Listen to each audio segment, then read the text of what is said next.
Buenas noches, bienvenidos a una emisión más de Ni Más Ni Menos, un programa de análisis, un programa de opinión en la voz de las expertas y de los expertos.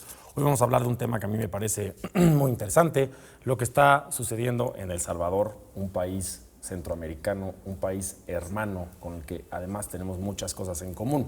No solamente que somos latinoamericanos y que hablamos castellano, sino también nuestros problemas sociales son muy parecidos. El Salvador siempre ha volteado a ver a México como el hermano mayor, por lo menos eso creemos los mexicanos, y hoy estamos los mexicanos volteando a ver a El Salvador por lo que está ocurriendo ahí, que sin duda es digno de debate, y quiero agradecer que me acompañen el doctor Samuel González Ruiz. Realmente no requiere una presentación, es uno de los catedráticos en Derecho más importantes de nuestro país, un experto en seguridad y en crimen organizado. Y muchas gracias, don Samuel. Muchas gracias por la invitación. Un gusto estar aquí en Ni Más Ni Menos. Bienvenido, muchas gracias. A la doctora Cosette Guadarrama, experta en Derechos Humanos de la Universidad La Salle. Correcto. Sabes muchísimo de derechos humanos, tu enfoque humanista va a ser muy importante para esta mesa. Muchas gracias. Bienvenido. Gracias. Y a mi amigo José Luis Arévalo, a Pepe, que hoy viene dolido porque perdió la América. Sí, es un tiempo, ni modo, ya superándolo, ¿no? Y regresando aquí me da mucho gusto regresar aquí a tu casa, a mi casa. Muchas gracias. Y bueno, entre muchas cosas que ha hecho Pepe como un periodista del primer nivel de este país, además ha sido corresponsal de guerra. ¿En cuántos conflictos bélicos, Pepe? En 7. El séptimo realmente no estuve metido en los balazos porque me quedé en la frontera, pero bueno, son 7. Y activos 6, ¿no? Los buenos. Vamos a aprovechar esa experiencia para platicar de lo que muchas sucede gracias. en El Salvador. Y bueno, El Salvador es un país chico, es el país más chico de Centroamérica, tiene solamente 6 millones de habitantes, exactamente 6.3 millones. Es más chico que el Estado de México, es la mitad del tamaño del Estado de México. Pero al ser un país que tiene su demarcación territorial, constitucional, pues formula sus propias leyes, hace sus propias políticas públicas y sin duda influye en la comunidad internacional, interactúa con otros países. Tiene además un presidente joven, un presidente que tiene prácticamente mi edad, nació en 1981, un presidente el origen de su familia es de Oriente, pero es nacido en El Salvador, con un discurso y una comunicación nueva para un país como El Salvador, juvenil y muy dura. Una de las primeras cosas que hizo que llamó la atención fue que fue el primer presidente en el mundo en autorizar esta criptomoneda Bitcoin para que en su país se pudiera utilizar como moneda corriente. Pero además después tomó la decisión de endurecer la política criminal y dictó hace ya un poco más de un año lo que le llamó un estado de excepción. El Salvador es un país que tiene, y no me dejará mentir, seguramente Samuel lo expondrá, históricamente un problema de pandillaje muy fuerte. La famosa Mara Salvatrucha que ha azotado ese país y además ha exportado criminales al mundo, una pandilla muy violenta en El Salvador, que todos los reconocemos por el tipo de tatuajes que han usado, que han generado inclusive un estigma, y vamos a hablar de eso también en El Salvador, y él asoció los principales problemas del Salvador con el actuar de esta pandilla. Adelante, Samuel. Sí, así es interesante ver lo que sucedió en Salvador históricamente. Recordamos que ahí había dos partidos tradicionales clásicos, ¿verdad? El de derecha, que había participado en la represión de los años y la guerra de los años 70, 80, ¿verdad? Y el de izquierda, el frente de izquierda que tenía que ver con la guerrilla.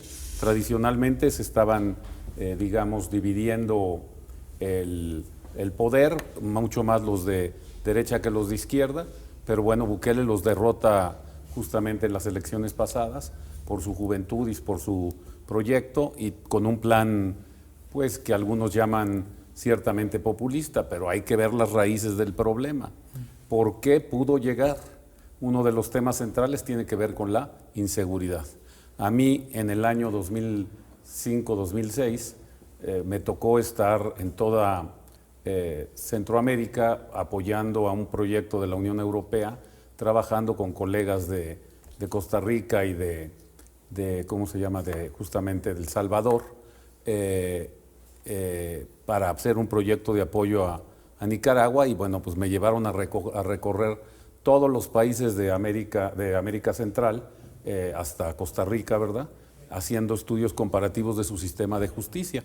El cambio en el sistema de justicia de El Salvador, igual que el de Honduras, el de Guatemala y después el de Costa Rica, se da particularmente el primero Guatemala en los años a mediados de los 90 con su código de procedimientos penales, ¿verdad? Y luego es instrumentalizado, puesto en vigor en estos países. Y hay una corriente que genera algo que yo he criticado, que se llama el hipergarantismo a favor del imputado, que es el caldo de cultivo de este último capítulo que tú estás viendo, ¿verdad?, en la región. A mí me tocó hablar con los miembros del Poder Judicial, la Corte Suprema de Honduras, de Guatemala, de Salvador, ¿verdad?, y ver lo que iba a pasar en la implementación equivocada de la reforma judicial del Salvador, porque precisamente les dieron un margen de maniobra gigantesco a un fenómeno que particularmente tenemos que decir, no es local del Salvador, sino de los Estados Unidos. Sí. La Mara Salvatrucha se origina en Los Ángeles, en la calle 3, en la calle 7, y son los expulsados de Estados Unidos los que regresan al Salvador, en este fenómeno migratorio que estamos viendo, y se instalan allá y empiezan a tomar las ciudades, ¿verdad? Un fenómeno muy interesante. O sea, vinculado 100% a la migración. Vinculado, como estamos viendo, completamente a la migración, y un fenómeno muy interesante. Hace 10 años, estamos hablando 2010, 2013, los americanos temían que las maras se expandieran hacia México y hacia el sur. Y ya están, ¿eh? Sí, pero no con el nivel no con los niveles, José Luis, del Salvador, de Guatemala, de Honduras, ¿verdad? Hay dos barreras naturales que hicieron la contención del fenómeno de las maras. Una fue México, con Chiapas, ¿verdad? Y la otra fue Nicaragua, con los temas de gobierno duro en Nicaragua que estamos viendo. En esos momentos se estaba expandiendo este fenómeno de Daniel Ortega, ¿verdad? Y el control. O sea, quien critican de dictador. Pues sí, pero ahí tienes, o sea, estructuralmente hablando, contuvo a la Mara ahí, no avanzó hacia Costa Rica, con muy pocos fenómenos en Costa Rica, y en México, pues prácticamente los fenómenos de Mara se centraron en Chiapas y muy poco, ¿verdad? Pero esto ¿por qué? En Costa Rica no tienen ejército, hubiera sido incontenible. Pero en México muchas personas dicen que no creció la Mara porque el crimen organizado, los carteles no se los permitió. Porque eso también es importante. Bueno, ese es un tema de control de territorio, pero acuérdate cómo es la constitución de las maras. Las maras son pandillas, ¿verdad? No son en estricto sentido una delincuencia organizada, estructurada como Sinaloa. O sea, no es un cartel. No. El presidente Bukele lo dice esto es crimen organizado y es un cartel. Bueno, en sentido estricto, de acuerdo a la Convención de Palermo, lo es. Son grupos criminales que caben en la definición, pero no tienen secuestros. Bueno, en México, cuando más de 3 personas delinquen con un fin, ya se considera crimen organizado. Así ahora es. son miles de personas. Son miles de personas, pero no les interesa el control de los mercados internacionales de la cocaína, del tema de no pueden fentanilo, ni nada de esto. O no pueden. No les interesa. Controlan un territorio como pandillas. Ellos son son pandillas. Controlan su territorio como pandillas. Un poco lo que pasó en Ciudad Juárez, ¿no? En Ciudad Juárez vimos el sexenio antepasado con Felipe Calderón, que surgieron 2 pandillas, los Aztecas y la Línea, y la contención fue inmediata. Y el gobierno federal entonces, del presidente Calderón, presumía la contención y sobre todo el desarrollo social en torno a las pandillas.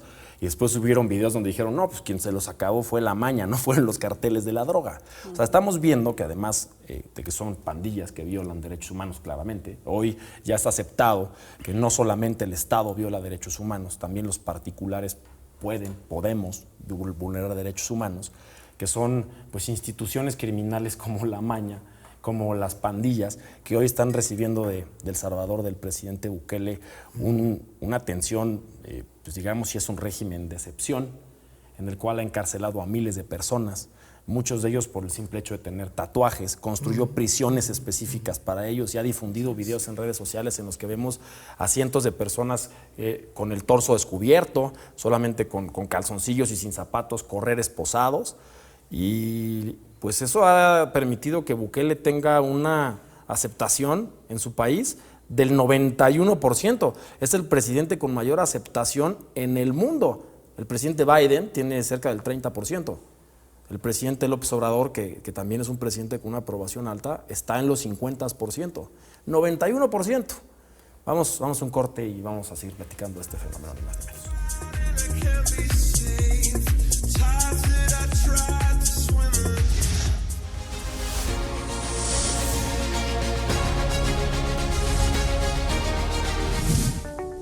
El Salvador se convirtió en 2015 en el país más violento del mundo, con una tasa de homicidios de 103 por cada 100,000 habitantes. Para 2020, la tasa de homicidios intencionales había disminuido 51.3% en comparación a 2019, y el cierre de marzo de 2023 se registraría con 0 homicidios. Se cumple un año de la aplicación del controvertido régimen de excepción, teniendo hasta marzo de este año 66.417 detenidos, 4.304 liberados y 5.802 supuestas víctimas de violaciones a derechos humanos.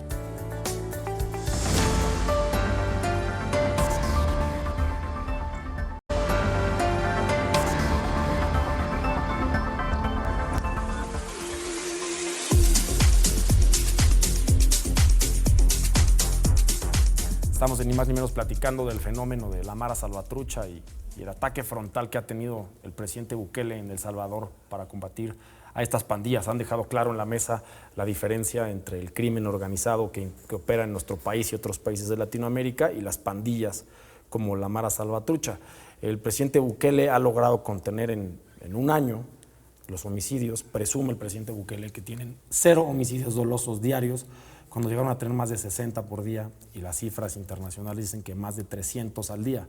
Hoy el presidente Bukele dice que El Salvador está en paz y ha tenido políticas públicas pues durísimas, no solamente mostrar desnudos a estos posiblemente criminales, porque muchos de ellos no han sido juzgados incluso, simplemente se presume que son culpables hasta que, bueno, en el mundo, por lo menos así pensamos ya en nuestra civilización, que uno es culpable hasta que eso determine un juzgador. Y dice el presidente Bukele que no solamente va a meter a la cárcel a todos estos asesinos y criminales, sino además sacó hordas de criminales de la cárcel custodiados por su policía para que destruyeran las tumbas de los Maras Salvatruchas en algunos panteones que tenían claramente marcas identificándose con orgullo como pues, miembros de estas pandillas que fallecieron. Y nos hace pensar un poco en México, los narcocementerios con los mausoleos gigantescos, y las imágenes fueron brutales, ¿no? Ver a los mismos maras destruyendo las tumbas y diciendo no tienen derecho quienes asesinaron a nuestros niños a tener ni siquiera paz y memoria en nuestro pueblo. Para esto, organizaciones internacionales como la Comisión Interamericana de Derechos Humanos se ha pronunciado y ha dicho esto es absolutamente violatorio a los derechos humanos. Es correcto. Sí, habría que entender un poco también de dónde surgen las maras, ya lo decía el doctor, son pandillas, pero estas pandillas se forman porque atrás hay una violencia sistemática. O sea, atrás hay la razón de por qué migran o migraron a Estados Unidos, donde justo nacieron estas pandillas. Y al momento de que son expulsados, deportados de Estados Unidos, llegan a El Salvador, bueno, pues empieza a extenderse un poco este fenómeno, pero es consecuencia justo de violencia sistémica, económica, evidentemente social, como ya se apuntaba anteriormente. Y entonces, en El Salvador, ¿qué está ocurriendo en este momento? Hay un estado de excepción y en este sentido hay una violación sistemática de derechos humanos. Si hablamos de un estado de excepción, de un régimen de excepción, entonces tenemos que hablar de una violación de derechos humanos. ¿Qué es lo que se ha visibilizado? Bueno, pues, por ejemplo, se ha restringido a la prensa las noticias en torno a los principales líderes de las maras, y aquí hay una violación al libre ejercicio de prensa, por ejemplo, pero también hay violaciones, por ejemplo, al derecho de audiencia, cuando se amplían los plazos para juzgar y determinar si una persona ha cometido o no un ilícito, de 72 horas de investigación a 15 días o más.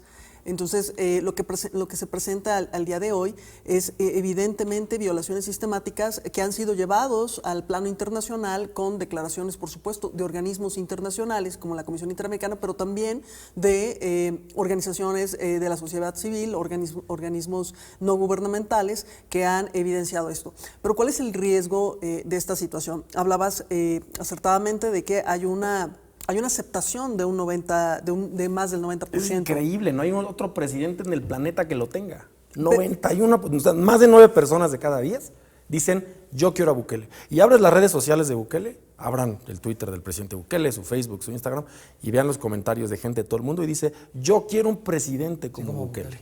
Pero en realidad, en el fondo, ¿qué es eso? O sea, ¿realmente qué implica esta aceptación? Hablamos entonces de un populismo, porque si estamos hablando de violaciones a derechos humanos, entonces tendremos que hablar de un populismo sancionatorio, de un populismo punitivo, claro, que se basa fundamentalmente en la violencia, en la no reinserción del sujeto, que eso es lo que busca al final el derecho penal, la reinserción del sujeto en la sociedad, la integración. Es interesante cómo muchas personas lo ven, ¿no? Como dicen, el derecho penal debe de buscar que sus centros penitenciarios sean la reinserción, ¿no? Porque ya entra una persona, tienen que reinsertar la sociedad. Le mando un saludo, por cierto, a mi profesor, el doctor Miguel Sarr, que dice, no, yo no estoy de acuerdo. Es una persona que más fue ombudsman en Aguascalientes y dice, yo creo que pensar en la reinserción es totalmente contrario a la libertad individual, pues las personas deciden delinquir y si cumplen con su pena pueden volver a decidir salir a delinquir. O sea, la reinserción es un poco una falacia porque en realidad casi no lo hemos logrado. El sistema penitenciario, pensemos en México, que no funciona, que están sobresaturadas las cárceles. No todas, pero muchas. Muchas están sobresaturadas. En Brasil hemos visto unas imágenes también, parece el infierno de Dante, ¿no? Las vemos. En sistemas además que por un lado son hipergarantistas, como dice el doctor, y por otro lado con una impunidad brutal. Eso ha generado que ante la mano dura, y lo acabamos de ver en otro país latinoamericano, en las Filipinas, donde no fueron cárceles, fue muerte al que estuviera vendiendo drogas en las calles, y el presidente de Filipinas, que por cierto era mi tocayo, se llama Rodrigo, estaba exactamente igual, ¿no? Muy arriba. Pero también en el derecho penal existe el famoso efecto boomerang, donde decimos, si tú juzgas, si tú violas derechos humanos, es que mañana el boomerang puede regresar. A cualquiera nos puede pasar. Yo creo que es consecuencia también de esta política de Bukele que se le considera populista, es una consecuencia del hartazgo de la sociedad, ¿no? Si tienes todos los días 60 muertos y no encuentran una solución, y yo lo voy a dividir aquí en dos temitas. Uno, el hartazgo de la gente, 60 muertos diarios y logras que al final de cuentas ya no tengas homicidios. Y por el otro lado, la consecuencia de la migración, porque una de las causas de la migración, y ahora sí voy a aterrizar con México, en El Salvador es la violencia, las pandillas, la falta de oportunidades, y se están yendo muchos jóvenes a buscar oportunidades a Estados Unidos y sobre todo agrícolas, porque la agricultura en El Salvador es fuerte y se van. Pero ¿no te suena así como un sinónimo con México? Pues es lo mismo. Justo eso. ¿Por qué migra la gente de las zonas rurales a Estados Unidos aquí? Pues porque no hay chamba, porque paga mal. Y muchos dicen, es que tengo que mandar a mi chavo con el pollero a Estados Unidos para que traiga dólares. Claro que hay un beneficio económico familiar, pero pues porque el cartel me tiene extorsionado, ya no puedo ni vender mis pollos. Es Yo creo que tiene razón aquí cuando José Luis decía que había estado en 7 zonas de guerra, pues yo creo que no. Has estado en muchas más, pero en zonas de guerra interna en México, ¿verdad? Cuando visitas Nuevo León, de Tamaulipas o Michoacán o Guerrero, pero, pues llegas a zonas de guerra. Creo que aquí hay que contextualizar algo. Si la migración ha sido un elemento importante, el elemento económico, sin embargo, la realidad es que en El Salvador, en Guatemala, en Nicaragua, no es el elemento esencial. La razón de por qué están migrando, y ahorita el doctor asentaba estados como Michoacán, Guerrero, o sea, ¿qué está pasando? Hay una violencia, la gente está migrando por violencia. Entonces, si realmente no hay violencia en El Salvador y hay ese nivel de 90% de aceptación, porque se supone que la violencia ha desaparecido. ¿Por qué siguen migrando? Exacto. Bueno, yo me imagino que Bukele diría, tiene un año mi programa de manejo diferenciado de la violencia, estamos logrando estos resultados. Realmente habría que a futuro, al corto plazo, decirle, bueno, ok, si el principal problema económico de El Salvador era la violencia y la has erradicado, como él dice que lo está haciendo. ¿Por qué se va la gente? tendría que haber un crecimiento económico que generara un derrame abajo. Pero yo creo que es poco tiempo, ¿no? Además, muchos de los muchos de los miembros de las maras ni siquiera son de San Salvador, no son de la capital, vienen de ciudades que están a 1 hora y media de distancia del Salvador, que ni siquiera tienen agua, ¿no? Entonces, estos muchachos son fácilmente atraídos por las maras o para juntarse a cualquier tipo de pandilla, ¿no? Entonces, yo creo que el fenómeno de la mara, independientemente de que sean detenidos, encarcelados, va todavía un poquito más allá porque está ocasionando que mucha gente, mano de obra joven, salga del país, ¿no? En busca de mejores oportunidades porque en El Salvador no las encuentran todavía. Y es que es estructural, o sea, hay una razón social en El Salvador y eso es lo que evidencia que su régimen de excepción en realidad está resultando a medias y está resultando en un discurso que se presenta en la ONU como un plan perfecto que puede ser replicado en otros estados. Y me parece que ahí es donde está el gran riesgo, en donde otros estados de Centroamérica puedan adoptar este régimen de excepción y entonces la violación de derechos humanos sea más evidente, más masiva. Se vale, si erradicamos ahora lo vamos a contextualizar con México, 85 muertos diarios en este país, ¿no? Diarios, y no se hace nada. Y o lo que se hace no ha funcionado. O no suficiente, pero abrazos y no balazos. Y no llegaremos a un momento de hartazgo en que digamos, oigan, pues ya pongan, o sea, necesitamos un dictador del otro lado para que ponga alto a la violencia, o vamos a seguir con esta tendencia de que se nos haga normal que todos los días maten gente, o que una niña se muera fuera de una secundaria porque le avientan un petardo, y ya pasa a ser de la vida normal. Lo que pasa es que aquí hay toda la razón. Mira, no es la primera vez que lo vemos. Los que estudiamos Colombia en el año 2000, 2001, 2002, Colombia estaba en una situación como la de El Salvador prácticamente. ¿Y cuál fue la receta que inventaron incluso los americanos? El presidente Uribe. El presidente Uribe destruyó el sistema de partidos políticos de Colombia, ¿verdad? Generó el uribismo como partido político y tomó el poder por 10 años y aplicó políticas, no como las de Bukele, pero en algo se le acercan, ¿verdad? Y fue efectivo en la caída del nivel de violencia, ¿verdad? Entonces, no es la primera vez que pasa. Bukele es un extremo y paradójico, ¿verdad? ¿Por qué? Porque está usando la Convención Americana y su propia Constitución para hacer el estado de excepción y lo justifica. Entonces, sí, no es ilegal. No es ilegal, no, o sea, es paradójico, por eso lo estoy diciendo, ¿verdad? Y a lo mejor es una suspensión en materia de salvadoreños, derechos humanos que no puede ser permanente. No, pero ese ya es el lleva un riesgo. año. Y se inventó en Roma, ¿no? Ese es el gran Parece que riesgo. estamos escuchando cosas nuevas, pero hace 2000 años por eso en Roma hablamos, se inventó. por eso la paradoja, ¿no? Que es muy interesante. Pero ¿verdad? regresando a lo que usted decía de Colombia, a ver, en Colombia y no hay que olvidar el pacto de paz.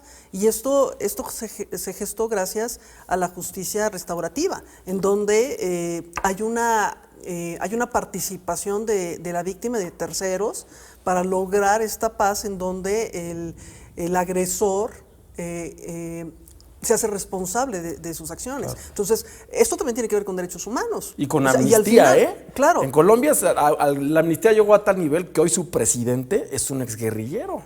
Claro. Sí, pero vamos, y eso finalmente cae en sus manos. Para llegar finalmente a la solución en elementos, en mecanismos y órganos de control que tiene que ver con los derechos humanos. Claro. Y retomando un poquito lo que mencionaba Pepe, sí, efectivamente, a lo mejor en México tenemos esta cuestión de abrazos, no balazos, pero el hartazgo de la gente viene justo de este doble discurso, porque por un lado estamos diciendo abrazos, pero por el otro lado estamos dando balazos. Claro. Y esto se puede ver justo en el tema migratorio. Pero los balazos los dan los malos, ¿no? Vamos no, pues el propio gobierno. Vamos a un corte y seguimos platicando del caso de Salvador, bueno, y también de México.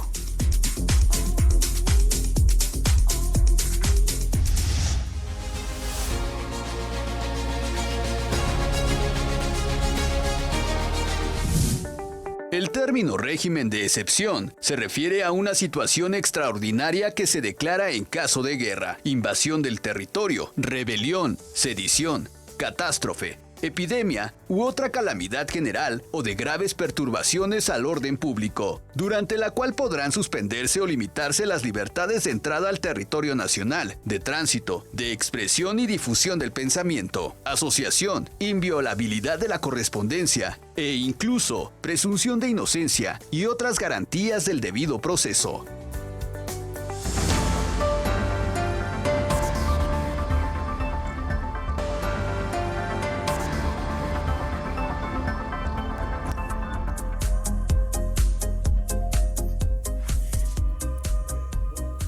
Estamos de vuelta, ni más ni menos, platicando del caso de El Salvador, el presidente Bukele y su política de ataque y cero tolerancia a las pandillas, al crimen organizado de su país.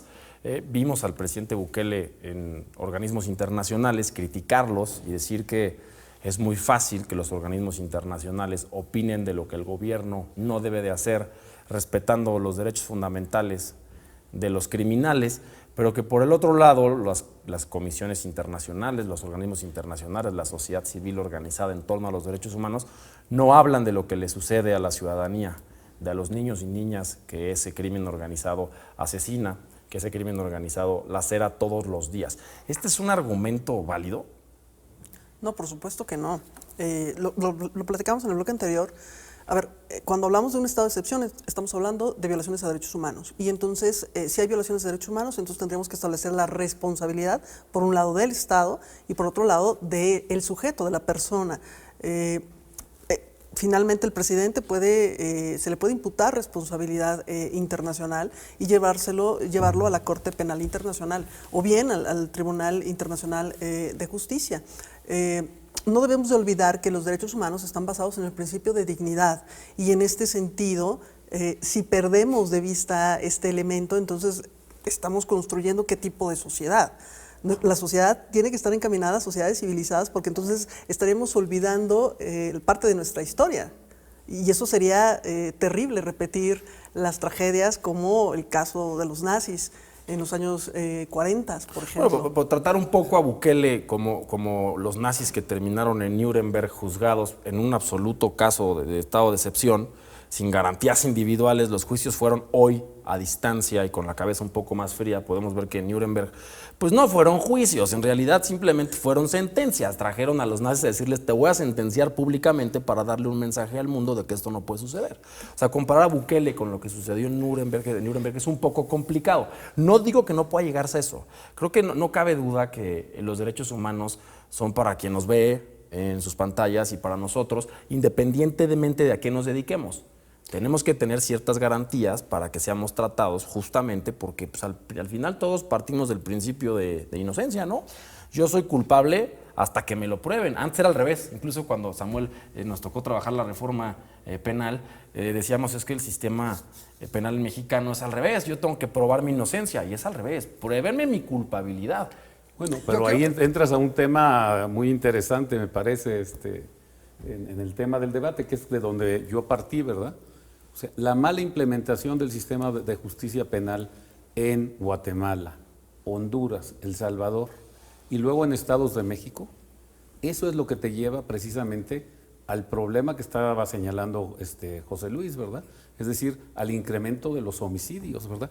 Ve con lo que hizo la fiscal general de Chihuahua, Patricia González, ve cómo se le incrementó, ¿verdad? Prácticamente de 5 pasó a 300 homicidios en Ciudad Juárez en pocos años. ¿Por qué? Porque si el sistema de justicia no funciona y tienes una impunidad prácticamente absoluta, lo que va a pasar es que un grupo de personas te controlan la situación. Pepe Enríquez, ¿verdad?, con la mesa de Ciudad Juárez, pudieron determinar a través del programa Cura la Violencia que son 500 individuos determinados en Ciudad Juárez los que están causando la violencia, donde viven 2 millones de personas. Sí, esa es una cifra bien interesante porque... O sea, no es una violencia generalizada. Nos debemos de preguntar todos los días eso, ¿verdad? ¿no? En México, 500, y si no eres capaz de procesarlos, ahí está son los tema. menos. Claro, y ve el sistema de justicia mexicano, es como yo lo llamo, y así tenía que estar construido, es un mosaico. Ve Guanajuato con sistema procesal acusatorio, te da resultados. No Guanajuato, perdóname, Yucatán. Y del mismo partido Guanajuato, ¿verdad? Y ve el desastre que tienen. ¿Por qué? Pues porque no lo han sabido implementar, porque el gobernador de Guanajuato pues no ha entendido que tiene que cambiar todos los sistemas, por lo que le dijeron a los jueces. Entonces, cuando no se respeta el equilibrio entre derechos de las víctimas y derechos de los imputados, lo que provocas es precisamente los buqueles, ¿verdad? Ese es el tema. Y México es el mosaico. Cuando hablan de los muertos de Calderón, de los muertos de Peña Nieto y ahora de los muertos de López Obrador, ¿verdad? Yo siempre les digo, no son de ninguno de los tres, son de los gobernadores. Son los gobernadores los que tienen la responsabilidad de implementar el sistema procesal acusatorio y dar resultados, porque el mosaico mexicano te lo prueba, ¿verdad? Es decir, tienes distintos resultados a lo largo y ancho de todo el país, ¿verdad? Con 34 sistemas de justicia, porque son 34, y ves los resultados que están sucediendo. Y las grandes paradojas, ¿verdad? Acabamos de tener la sentencia de la Corte Interamericana que prohíbe el arraigo, ¿verdad? Sí, que es un tema muy parecido. El arraigo, Sí. para No, recordar, pero déjame yo decirte tengo sospechas lo de que que eres está un pasando, criminal ¿verdad? y sin juicio te Lo que está encarcelo pasando. 80 días. No, pero hoy es peor, ¿verdad? Hoy es peor porque con la barbaridad que hicieron decir a la Suprema Corte de Justicia de México, que prácticamente no tiene elementos, o sea, los elementos para meter a la cárcel preso a una persona son muy bajos con este estándar probatorio para el auto de vinculación a proceso. Eso es una barbaridad. O sea, son dos elementos los que están en la Constitución mexicana.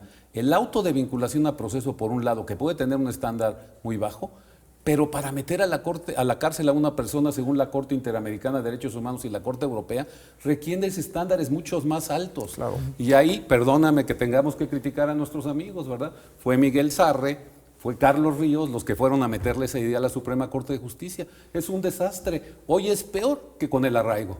Tienes a la gente presa sin elementos para procesar y lo acepta la Corte y las procuradurías no saben investigar y estas acusaciones contra 61 personas son imposibles de manejar, la que vimos el día de ayer, ¿verdad? No tienen criterios, ¿verdad?, para poder determinar cómo vas a hacer una acusación contra 61 personas de delincuencia organizada cuando tú sabes que más de la mitad son pobres diablos que los obligaron a firmar Yo contratos. quiero poner aquí Adelante, Pepe. 4 puntitos así y para no salirnos del tema de El Salvador. Uno, la amnistía, ¿no? Decía aquí la doctora, hoy los derechos humanos son para todos. Y cuando vemos del otro lado las víctimas que están en contra de que le respeten los derechos humanos al victimario, ¿no? Al pandillero, al narcotraficante, al violador, al extorsionador. En México, en El Salvador, en cualquier lugar del mundo. Dice, oye, a ver, vamos a defender los derechos humanos de esta persona que vino y mató a mi esposo o violó a mi hija. La gente está en contra. Yo creo que por eso Bukele ha tenido este éxito. Pues fíjate, Pepe, dices de esta persona. Claro. O sea, es persona. Sí, o de este delincuente. Bueno, o de este, pero para no no decir deja una de mala ser palabra, persona. ¿no? De este mal, pero o tal vez pero, no es un delincuente. Pero cuando Es es una comprobado, persona. sí, no, pues sí, O pero, sea, finalmente pero es ¿cómo una vamos a defender persona. yo creo que por ahí viene el principio fundamental de Bukele. No vamos a defender a estos que han, de alguna manera, aprisionado al país, aunque sea el 1% de la población. Entonces, y en Colombia pasó esto con la amnistía. Cuando vino el pacto de amnistía, los que votaron en contra del acuerdo de paz fueron los que dijeron, oye, vamos a dar la amnistía a los que nos extorsionaron, a los que nos mataron, y la gente se mostró en contra. Y en el caso hablaban de Nuremberg, y lo dejo también sobre la mesa, en los juicios de Nuremberg, la historia la hacen los vencedores. Cuando el ejército nazi, digo, sin defenderlo, ¿no?, estaba al mando, nadie se oponía a pesar de saber de las atrocidades. Y es lo que está sucediendo en las guerras, ¿no? En el caso de Ucrania, todo mundo critica a Putin. Pero si Putin hace lo mismo que hizo Bush, y está haciendo lo mismo que hizo Aznar, y lo mismo que hizo los presidentes franceses, el que estaba durante la guerra de Irak, ahorita no me acuerdo. El caso es que hacen lo mismo. ¿Por qué no son calificados con la misma vara que se has medido? ¿Por qué a George Bush no se le bloquearon sus finanzas o se le bloquearon las exportaciones como se lo hacen a Putin? Cuando Putin trabaja de la misma forma, ¿no? Entonces creo que siempre la ley se aplica de la mano del más fuerte. Porque Putin al final mata a mucha gente en Ucrania, sí, y tendrá sus razones.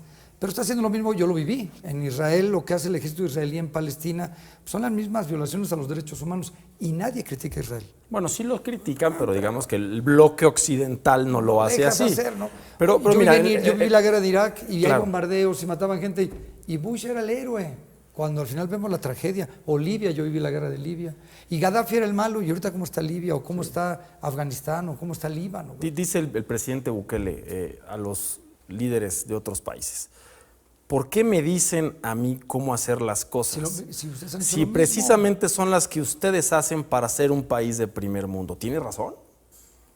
¿Cuántas violaciones a los derechos humanos se hicieron en México por anteriores en la historia, no?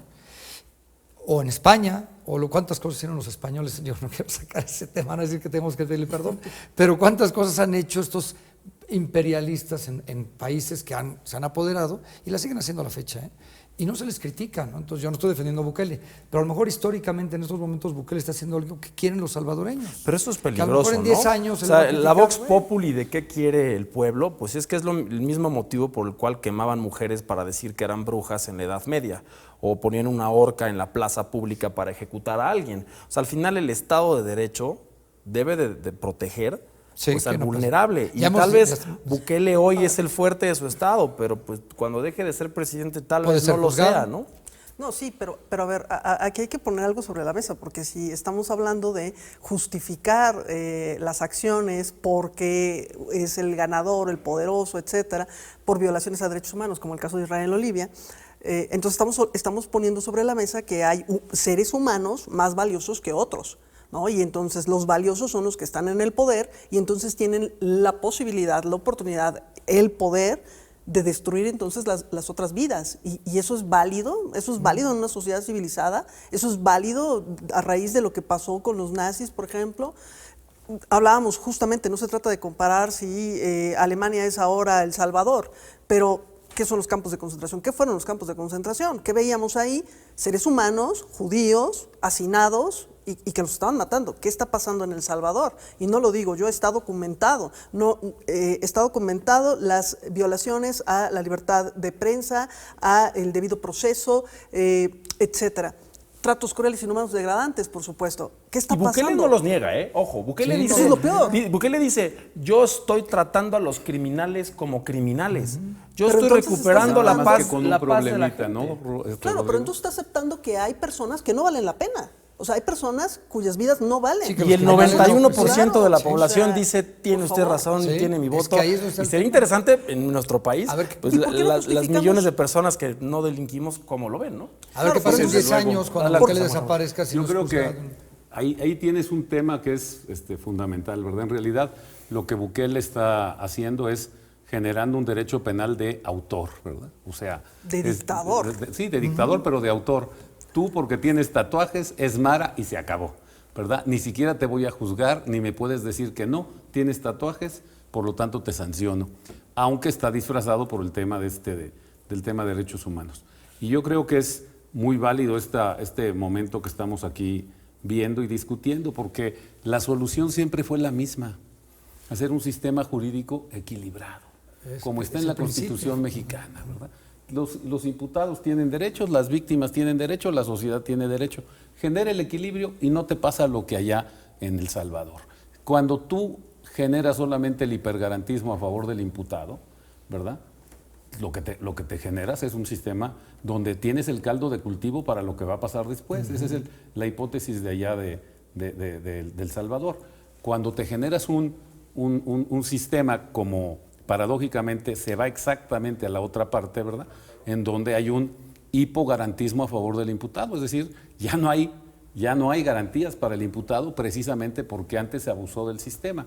¿Y dónde está la solución? Pues en la mitad. En el equilibrio. En el equilibrio, ¿verdad? Ese Equilibrio es un que no tema, hay en El ni Salvador. más ni menos, ¿verdad? Como dice tu programa. Exactamente. En el equilibrio. Si haces un sistema equilibrado, no necesitas llegar a estos excesos que está haciendo Bukele en El Salvador, y no necesitas justificarlo, y tienes que desarrollar estrategias equilibradas, ¿verdad?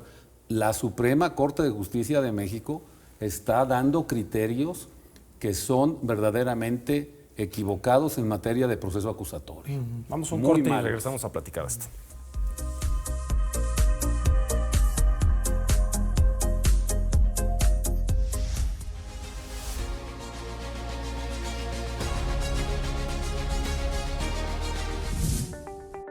Eduardo Escobar, director ejecutivo de Acción Ciudadana, en entrevista para CNN apuntó: la estrategia publicitaria que ha usado el presidente de El Salvador, Nayib Bukele, busca no solo generar una opinión favorable en la comunidad internacional, sino mantener a la población con la mente nublada. La principal fortaleza del gobierno de Bukele no es la política, no es la gestión pública, es comunicacional, es un publicista, no es un estadista.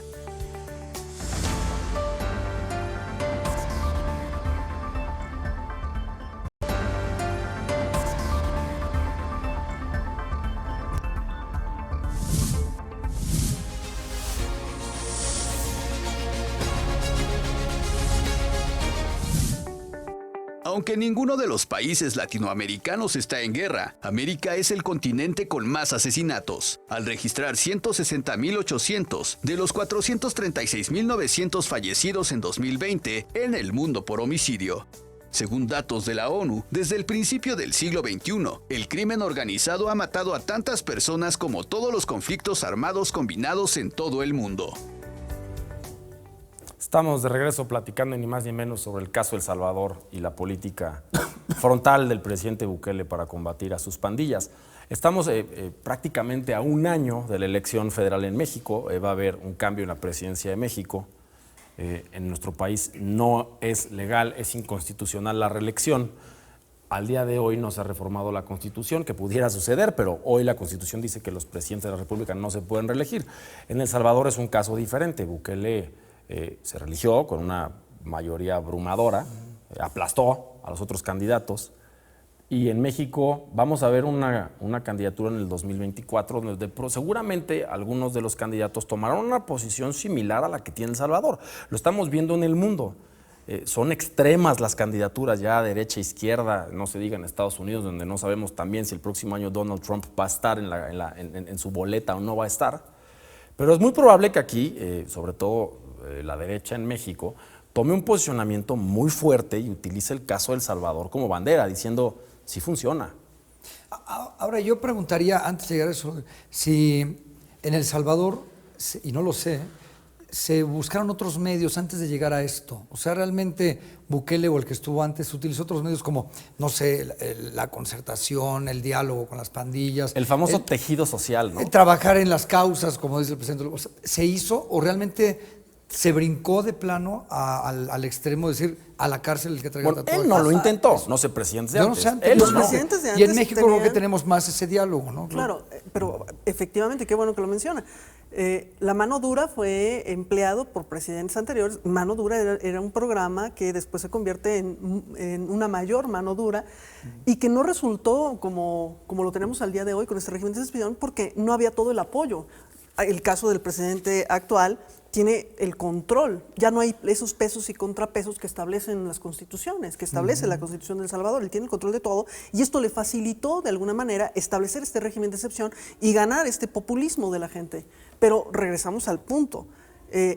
¿A qué costo? A violación de derechos humanos. Y eso es importante. Sí, a lo mejor es un delincuente, sí, a lo mejor es marero, es pandillero, etcétera, pero no deja de ser una persona. Y el simple hecho de ser una persona le concede y le reconocen derechos humanos. Y eso es lo que no podemos olvidar. Regreso a los campos de concentración. ¿Qué tenemos en El Salvador? Cárceles que son como campos de concentración. Allá eran judíos, pues aquí son mareros salvadoreños además, son de su misma nacionalidad. Y olvidémonos de las nacionalidades en un momento dado. Son personas. Y en esta lógica tendríamos que eliminar el tema nacionalidad y el tema ciudadanía y hacer una cuestión mucho más global, respetando el principio de dignidad, respetando la esencia de la persona. Y en la elección que nos deja El Salvador y como está México, ¿cuál sería el camino idóneo para los candidatos? ¿Qué tendría que agarrar un candidato para decir, a ver, ni llego a lo de Salvador, pero tampoco la política de abrazos y los balazos no funciona? ¿Dónde está el camino para frenar? Esa es la duda. La política que está aplicando el presidente Bukele en El Salvador, ¿le ha dado resultados? Sí. ¿Sí? No solo políticamente hablando. Bueno, habría que ver las estadísticas. Bueno, por lo menos las que él, sin duda, las que él presenta es cierto. Ahora, las que la gente en El Salvador también presume es cierto. La Mara está prácticamente desalojando El Salvador. O sea, es un fenómeno que también en términos de migración vamos a tener que ver, porque pues, si la Mara emigra, pues ¿a dónde va a ir a parar? No, Sí, pero bueno, así es. en temas de migración también hay que reconocer que en México no están llegando en las proporciones y porcentajes que llegaban anteriormente.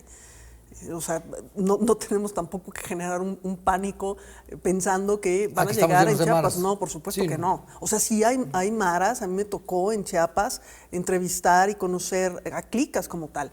Pero esto no implica, lo comentábamos, que fueran el causante de una migración masiva. Claro, una y dos, un clima en Chiapas adverso, antisocial, etcétera, porque en realidad ellos no tienen ese objetivo. Mencionaba el doctor, el crimen organizado. El crimen organizado los ha utilizado, pero el objetivo de las maras no es eso. O sea, son delincuentes del orden común, punto, pero no dejan de ser personas y por lo tanto no podemos tomar estas políticas de seguridad para violentar sus derechos por el simple hecho de ser personas. Y no es algo que lo diga la Constitución de El Salvador, es algo que viene a nivel internacional, a nivel regional con la Comisión Interamericana. Existen instrumentos. Guatemala al día de hoy, por ejemplo, ha firmado la mayoría de los instrumentos internacionales en materia de derechos humanos, y esto genera que mecanismos de control, como son las comunicaciones individuales y las investigaciones, se puedan realizar y se puedan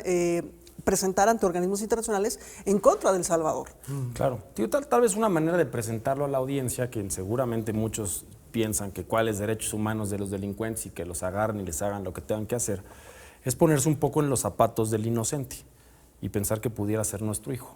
O sea, ¿qué pasa si un detenido que piensan que es Mara es tu hijo, que no es Mara, ¿no? Y ya está en la cárcel con los Maras?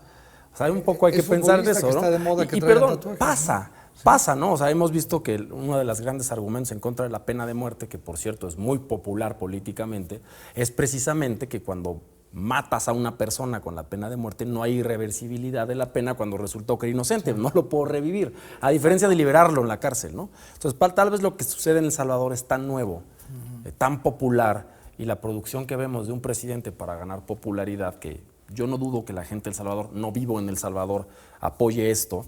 Tal vez en los años venideros conoceremos realmente historias que te pueden hacer dudar sobre lo que está sucediendo. Ahora, el tipo de crimen que tenemos en México es distinto al Salvador. No se podría aplicar una política así. A ver, mete a todos los narcos en una Pepe, cárcel pero de estas, más allá del tipo de distinto, crimen, ¿no? creo que quienes ¿Y cómo están no son preparados? criminales no van a diferenciar a qué criminal sí y aquí no. Al ladrón de autopartes que le robó el fin de semana los pesos a tu coche, pues también quieres que lo guarden, ¿no? O sea, al final es un argumento peligroso. Sí, yo creo que el tema, yo como lo señalé, pues es un tema de equilibrios. O sea, cuando hay equilibrio en el sistema de justicia entre imputado y víctima y sociedad, y se aplica el sistema de justicia con un tema, yo siempre lo he dicho, ¿verdad? Cuando tú llegas al 35%, la relación entre sentencias y homicidios, el homicidio empieza a bajar. Pero en México, ¿cuál es? Debe ser menos al 5%. No, es que no lo puedes tomar tan global, ¿verdad? Porque en Yucatán prácticamente aclaran el 100%, igual que en España, de los homicidios, porque hay nada más 2 por cada 100,000 habitantes. Pero te vas a otras regiones, ¿verdad? La propia Ciudad de México, ¿verdad? A pesar de que yo he criticado algunas barbaridades que pusieron en la ley de la Ciudad de México en torno a que no puedes fotografiar a las personas, que no tiene nada de malo fotografiar a una persona cuando está en la escena del delito, ¿verdad? Pues ¿cómo ha revertido la Ciudad de México? Pues con las cámaras. La caída en el índice de homicidio de la Ciudad de México se debe a que la Secretaría de Seguridad Pública de la Ciudad de México sigue con las cámaras y puede probar el homicidio precisamente en lugares públicos a través de las cámaras. Y todos los éxitos que han tenido es con el sistema de cámaras que compensa, ¿verdad? O sea, han atacado la impunidad. Has atacado la impunidad y por eso tienes una reducción del 50% en el número de homicidios en los últimos 3 años, allá en la Ciudad de México. ¿Qué requieres? Pues mucha tecnología y manejo de tecnología para compensar los otros efectos del sistema acusatorio. Ahí tienes procesos de equilibrio, ¿verdad? Tienes ahora todo el tema del reconocimiento facial, ¿verdad? Sí. Yo puedo, meter cámaras con reconocimiento facial. ¿Eso cómo influye en el tema de derechos humanos? O sea, siempre estamos en estos procesos de equilibrio. Claro. Y lo importante de todo este asunto es entender, ¿verdad? Que la política social de darle a la gente dinero es muy importante, pero eso, si no está metido en un sistema integral que cura la violencia, como se hizo en Ciudad Juárez y en otros lugares, que genera mecanismos para reducir la impunidad y te da resultados, ¿verdad? Si no lo metes en un sistema de equilibrios, todo este tema de abrazos, no balazos, pues no se tiene que dar. Tiene que ver un sistema integral de equilibrar represión y prevención. Esa es la estrategia y no hay otra. No lo que está haciendo Bukele, porque eso es simplemente como dirían, es pan para hoy y hambre para mañana, porque Populismo. se va a revertir.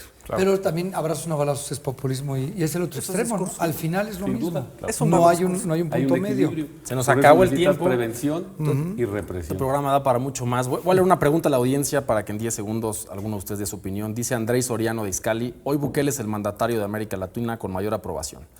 Eso refleja que en nuestra región la gente busca una mano dura contra los delincuentes. ¿Creen que pronto hablemos y tengamos al Bukele mexicano? Pues es lo que decíamos hace un ratito, ¿no? La gente pide, llega un hartazgo de que la violencia se esté apoderando, aunque sean los menos, pues de tus calles, de tu negocio, de tu familia, ¿no? De que la gente tenga miedo de salir o tengas miedo de tener un negocio porque te van a extorsionar, ¿no? Entonces llega un momento en que ya lo piden. Se nos fue el tiempo. Muchísimas gracias. Me encantaría platicar más de esto, pero pues se nos fue como agua. Muchas gracias, Samuel, Cosette, Pepe. Gracias. Muchas gracias. Ya escuchamos. Bueno, Salvador presume 0 homicidios en un año y exterminar a la Mara Salvatrucha, pero por el otro lado, todos somos personas y hay derechos humanos. Ni más ni menos. Muchas gracias.